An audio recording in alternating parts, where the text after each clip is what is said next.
Okay, folks, I'm down here in Prado, which is a West Meridian subdivision, just off a 10 Mile.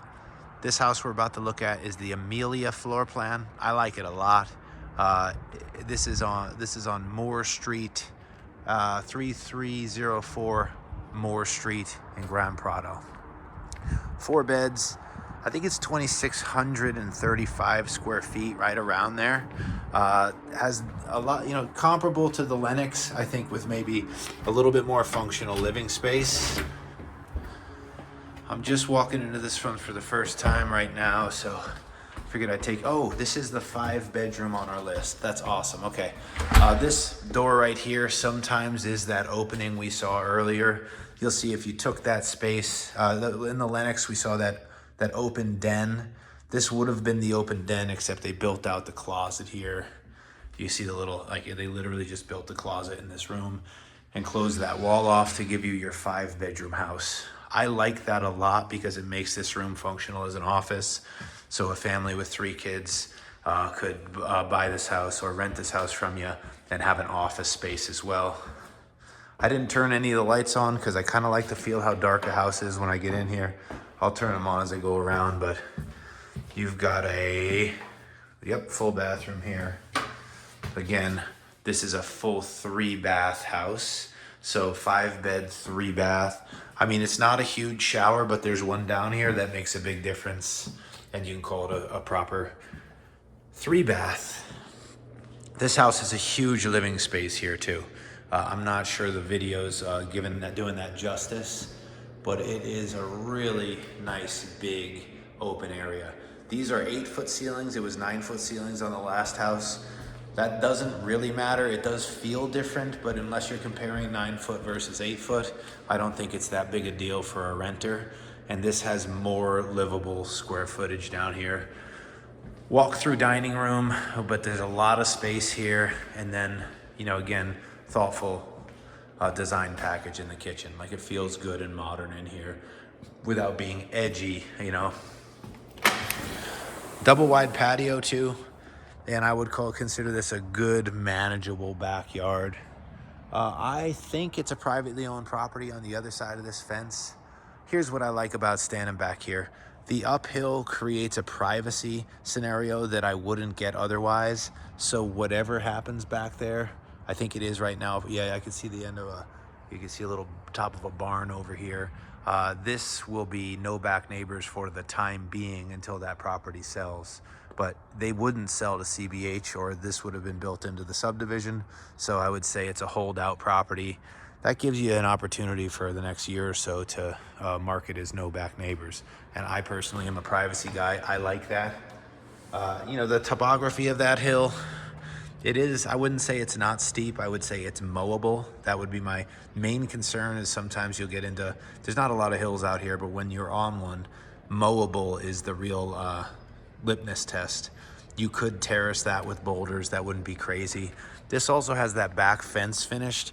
It's the last property on our list has that as well. But the good news there is you don't have to negotiate with CBH to have that built.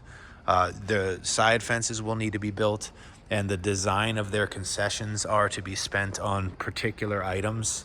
Those items are fencing, landscaping, blinds, refrigerator, washer and dryer, closing costs. So each run of fence, you're probably looking at $6,000 worth of fencing required out there.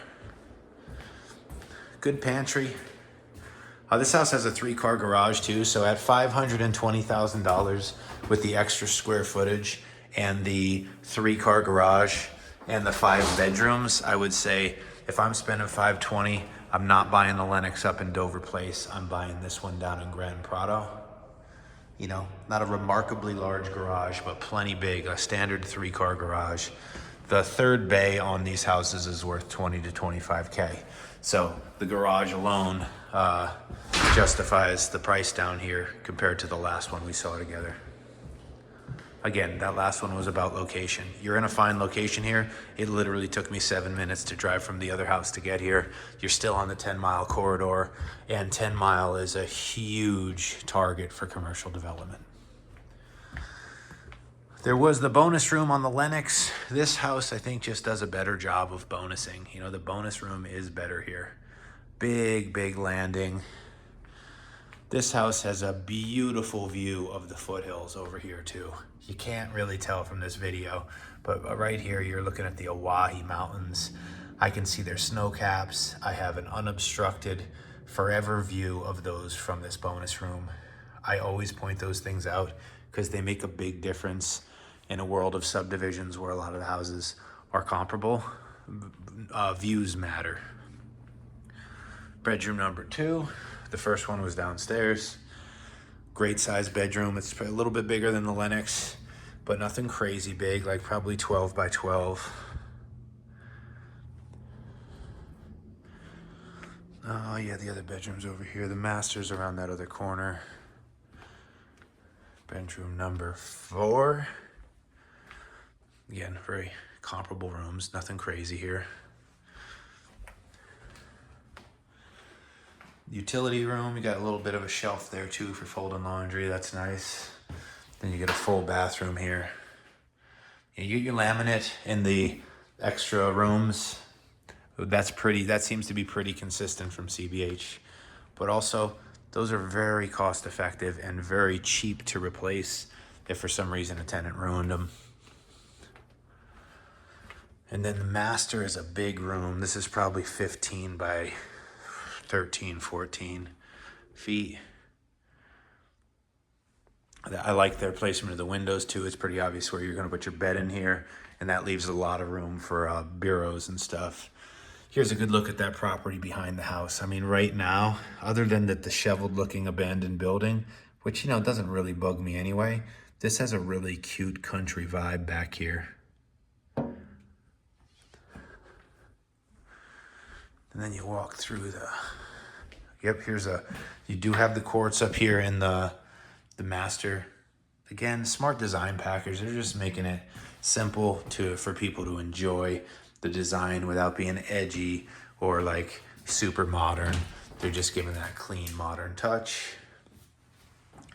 Toilet room, and then pretty significant closet here. Like, this is nice. A nice big closet with a lot of space. Like, I'm really comfortable being in here.